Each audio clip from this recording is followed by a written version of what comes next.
Positive Timmers here.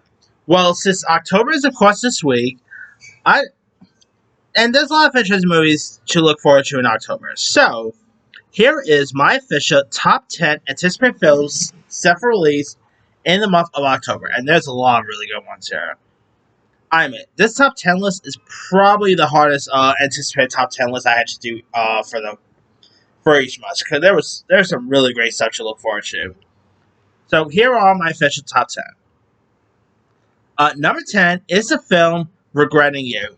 This is, of course, based on the book by Colleen Hoover, whose last film, It Ends With Us, which I actually thought was pretty decent, despite the controversy, whatever, between Blake Lively, Jessica Badoni, blah, blah, blah. But this does look interesting, to say the least. At least there's no controversy involved it, no drama surrounding it, so that's pretty cool.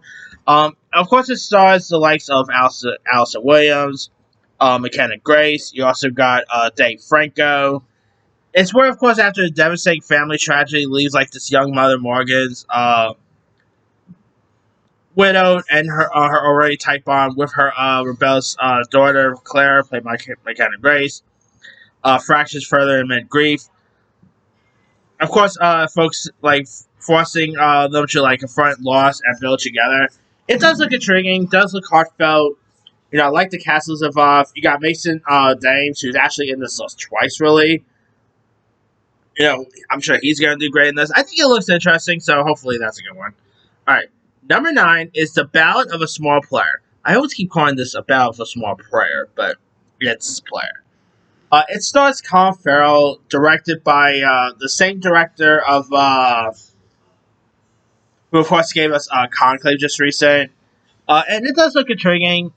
It stars Colin Farrell, Tilda Swinton, where this gambler flees to Maku to escape his debts and past, posing as a nobleman while losing himself in a high-stakes barrel crate.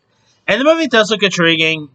The neon lights looks great. Colin Farrell looks terrific in this. It does look intriguing, to say the least. Hopefully it's a good one, but we'll see there.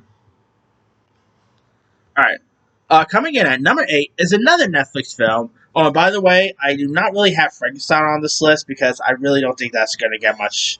I don't think I'm going to see the movie. And despite they're saying that it'll have some limited theatrical release, I don't really think I'm going to be seeing it.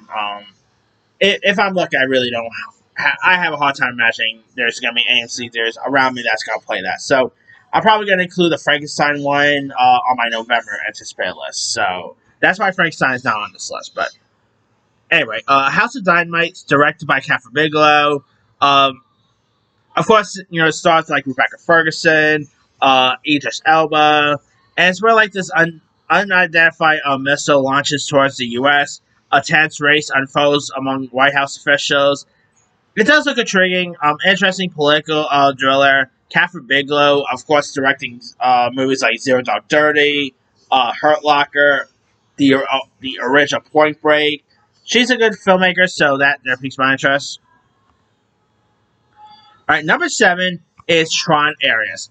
Now, I wasn't excited for this movie at first because the director hasn't really put out, other than that one he did with Daisy Ridley last year, The Young Woman and Sea, his other stuff from Disney hasn't been the best. So wasn't really too excited for this until I saw the trailers.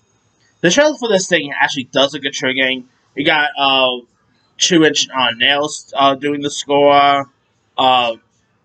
Starring Jared Leto, who I actually think is a cool actor, despite controversy with him.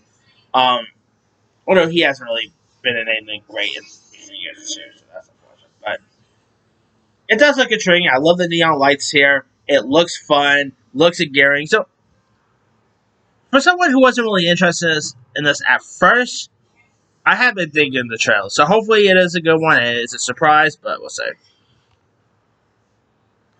Number 6, speaking of Mason Dames, by the way, he's early in not one but 2 films this month. That's pretty cool. Number 6 is The Black Phone 2. 4 years, of course, after escaping the grabber, teen Finney Blake grapples with the trauma while his sister Gwen receives eerie calls in her dreams. And I really like how they made the Grabber into like the supernatural being now. Pretty much made the Grabber into Freddy Krueger. I'm really digging what they're doing there. It looks intriguing. I enjoyed the first film, so I'm definitely looking forward to see this. All right. Coming in at number 5 is John Candy, I Like Me. Now, this is a documentary about late great comedy legend John Candy, and it delves into like his joyous life, iconic roles, and of course you got people like Steve Martin, Tom Hanks being interviewed about him. Obviously, you knew him very well. It does look intriguing, does look amazing. I don't think I've been this excited for a documentary since maybe the one about Mr. Rogers. This does look intriguing. Number 4 is Begona. Of course, directed by Yorgos Lanthimos, starring Emma Stone, Jesse Plemons. Who else is in this one? Alicia Silverstone. Got some good cast members here. Where two conspiracy-obsessed young men kidnap a powerful CEO, convinced she's hell-bent on destroying Earth here. And Begona looks really intriguing. Of course, Yorgos Lanthimos' recent credits, with The Favorite, Constant Kindness, Poor Things has been really good. So this does look intriguing. Check out. I like the sci-fi elements. I think this could be interesting. All right, number 3 is A Smashing Machine. Of course, this is a biopic following MMA fighter Mark Kerr's rise to dominance in the late 1990s, exploring his triumphs in the ring alongside devastating battles with addiction, painkillers, and all. Of course, they're saying that this could possibly be the one to get Dwayne Johnson Oscar considerations. It looks excellent. Dwayne Johnson looks great in this. Directed by one of the Safeys, Benny Safey. He's the director of this.